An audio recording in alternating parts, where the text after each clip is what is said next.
قومیں اپنی کلچر سے پہچانی جاتی ہیں۔ سرزمین بلوچستان میں مختلف کلچر کے قومی آباد ہیں۔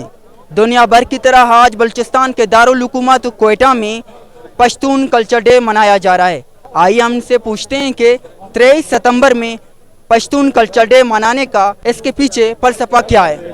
میرا نام ڈاکٹر طاہر مساخل ہے۔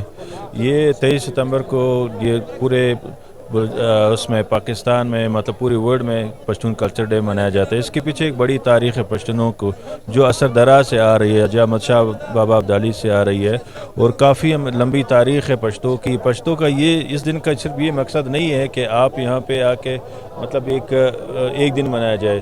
پشتو ہر دن زندہ ہونے والی وہ زبان ہے کہ ہر دن آپ بول رہے ہوگے تو زندہ ہوتے رہے گی، اور اس کے پیچھے بہت لمبی بڑی تاریخ ہے۔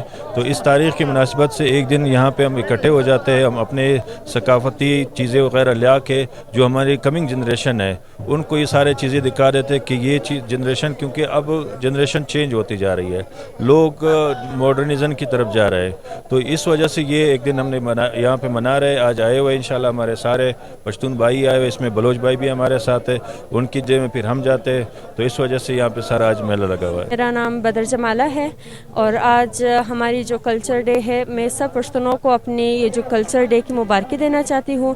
اور جو یہ ہم نے اسٹال لگائے ہیں، یہ اس وجہ سے لگائے ہیں کیونکہ ابھی جو ماڈرن زمانہ چل رہا ہے، جو ہماری ثقافتی چیزیں ہیں، وہ جو پشتون لڑکے اور لڑکیاں ہیں، وہ سب یہ پشتون کی جو ثقافت ہے وہ ماڈرن زمانے کی وجہ سے وہ سب بھول گئے ہیں۔ تو جو ہم یہ اسٹال لگاتے ہیں، یہ اس بنا پر لگاتے ہیں کہ جو ہمارے جو پشتون لڑکے اور لڑکیاں ہیں وہ اپنی ثقافت کی چیزوں کو واپس جانیں۔ پہلے تو میں گڈروشا پوائنٹ کا بہت ہی شکر گزار ہوں کہ وہ آج اس موقع پر آئے ہیں اور وہ پشتون کلچر ڈے کو جو ہے وہ براڈ کاسٹ کر رہے ہیں، ان کا نہایت ہی شکریہ۔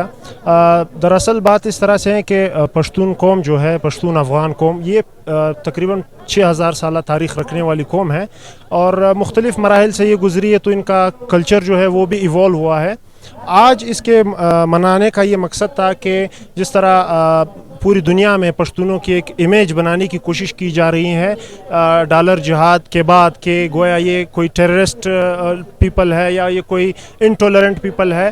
دراصل اس دن بنانے کا مناسبت مقصد یہ ہے کہ ہم لوگوں کو بتائے کہ نہیں، ہم کلچرلی ٹولرنٹ پیپل ہے، ہم لوگوں کو ٹولریٹ کرتے ہیں ڈیفرنٹ کلچر سے، اور خود اپنی ہماری جو کلچر ہے وہ ایک پیسفل کلچر ہے، وہ ایک پروگریسو کلچر ہے، وہ ماڈرنزم کو بھی ایکسیپٹ کرنے والے ہیں، وہ دوسرے کلچرز کو بھی ایکسیپٹ کرنے والے ہیں۔ تو ہمارے اس دن منانے کا مین مقصد یہی ہوتا ہے۔ سر، اگر دیکھا جائے کہ پشتون قوم بہت سخت وقت سے گزرا ہے، یہ جو وقت جو گزر گئے ہیں، ابھی گزر بھی رہے ہیں، تو اس کا کلچر متاثر ہوا ہے یا نہیں؟ اگر ہوا ہے، کتنے حد تک ہوا ہے؟ اس پہ بڑے لوگوں نے کوشش کی ہے کہ یہ کلچر متاثر ہو جائے، لیکن یہ جو ہمارے بڑے ہیں، جو سیاستدان ہیں، انہوں نے اس کو زندہ رکھنے کے لیے کافی کوشش کی ہے، اور یہاں اس پہ بالکل ایک منصوبے کے تحت کام ہوا ہے کہ اس کلچر کو ڈسٹرائی کرے، ان کے کلچر ختم ہو جائے، ان کے رسم و رواج ختم ہو جائے۔ تو اس پہ ہمارے جو بڑے ہیں انہوں نے اس پہ کافی کام کیا ہوا ہے، انہوں نے یہ تاریخ زندہ رکھی ہوئی ہے۔ ابھی ہم انشاءاللہ یہ چیزیں ہم ہی زندہ رکھیں گے، اور ہم ہی آنے والے جنریشن کو بھی یہ سارا دیں گے، یہ جو روایت ہماری ہے۔ دنیا کی ہر قوموں کو اپنی طور طریقوں میں زندگی گزارنے کا حق ہے، ہر کلچر خوبصورت ہے۔ ہم اللہ سے دعاگو ہیں کہ سرزمین بلوچستان ہمیشہ شاد باد رہے۔ کیمرہ مین فرید خان کے ساتھ سرفراز شاہ، گدروشیا پوائنٹ، کوئٹہ۔ مزید دلچسپ معلومات اور خبروں سے آگاہ ہونے کے لیے Gedrosia point Facebook page, Instagram, Twitter کو فالو اور یوٹیوب چینل کو سبسکرائب کریں۔ بیل آئیکن بٹن دبانا نہ بھولیں تاکہ مکران سمیت بلوچستان کی خبروں سے جڑے رہیں۔